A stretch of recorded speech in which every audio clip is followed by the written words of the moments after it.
धर्म के नाम पर जब अधर्म होता है तभी आश्चर्य होता है। जब जानवरों की बलि दी जा रही थी,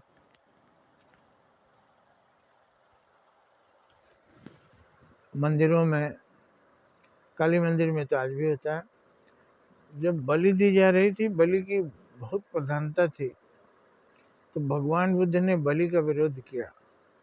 हाय हाय कहकर उन्होंने विरोध किया, ऐ मनुष्यों, तुम स्वर्ग जाने को कहते हो, बलि दे रहे हैं, तुम सीधे नरक जा रहे हो। तुम विष पी रहे हो अमृत समझकर, जिस मधु को तुम चाट रहे हो उस मधु में जहर मिला है। तो जो उपदेश दिया गया बलि के लिए, वो गलत तरीके से दिया गया, और भगवान बुद्ध ने हाय हाय कह कर, बलि तो भगवान बुद्ध ने भी लिया। अब आप कहेंगे भगवान बुद्ध ने कहाँ बलि ली? अरे भाई, जिसने 1 किलो चावल भी उनको दिया, तो वो अपने घर से उतना दिया ना, वो बलि हुआ ना, त्याग, बलि माने त्याग। तो उसका विरोध कहाँ किया भगवान बुद्ध ने? वो किसी भूखे को खिलाने के लिए आप दे रहे हैं, तो वो बलि कहाँ हुआ? उससे तो जान बचेगी, जान मारा नहीं जाएगा। बलि उसको कहते हैं जिसमें जान मारा जाता है। अब चाहे मांसाहारी लोग जान मार रहे हैं, या लोग सोच रहे हैं गलत कि हम बलि देंगे तो देवी देवता खुश होंगे। अरे किसी की जान मारोगे, कौन देवता है जो खुश होंगे? हाँ, पापियों की बलि दोगे तो देवता खुश होंगे। लेकिन पापी के बारे में भी कहा, पापी वो क्यों है? क्योंकि वो पाप को धारण किया हुआ है। अगर पाप को त्याग दे तो उसकी बलि हो गई, नया जन्म हो गया। जैसे रत्नाकर नाकू को जब उपदेश दिया नारद जी ने, और वो ऋषि हो गया, वाल्मीकि ऋषि।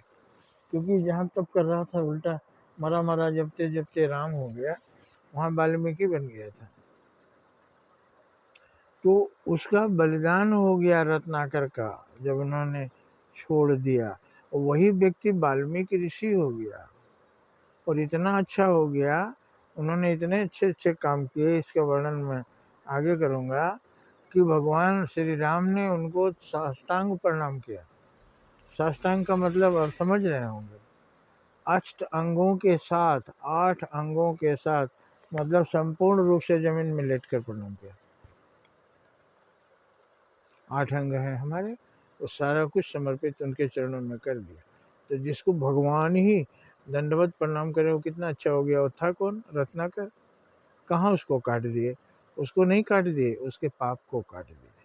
तो किसी भी हाल में बुराई को काटा जाता है, और जब बुरा आदमी भी बुराई छोड़ देता है तो अच्छा हो जाता है। तो धर्म के नाम पर जब अधर्म होता है, तब बड़ा आश्चर्य होता है कि अरे अंधों, किसने तुम्हें बता दिया कि दूसरों को मारने से खुदा खुश होगा, दूसरों को मारने से भगवान खुश होगा?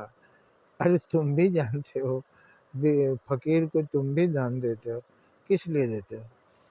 कि ले जाए, इससे तुम करोड़पति हो जाना। तुम इसलिए देते हो कि भैया तुम अच्छे लोग हो, और तुम भूखे हो, तो खुदा का आदेश है मुझे कि मैं तुझे भोजन कराऊं, आओ, मुझे खुदा का आदेश पालन करने दो और तुम भोजन कर लो। तो जो अच्छे काम में हम त्याग करते हैं उसको बलि कहा जाता है। जो अच्छे काम के लिए हम अपनी जान देते हैं, कुर्बानी उसको कहा जाता है। कुर्बानी इसलिए नहीं कहा जाता, इसको नहीं कहा जाता कि बिना मतलब का अगर किसी का आप जान मार देते हैं, वो कुर्बानी हो गया। शायद आप सोचेंगे तो ये बात सच लगेगी। वैसे मैं आपको बाध्य नहीं कर रहा हूँ कि आप मेरी बात माने। अगर समझ में आए तो माने, नहीं तो नहीं माने। जय हिंद, जय भारत।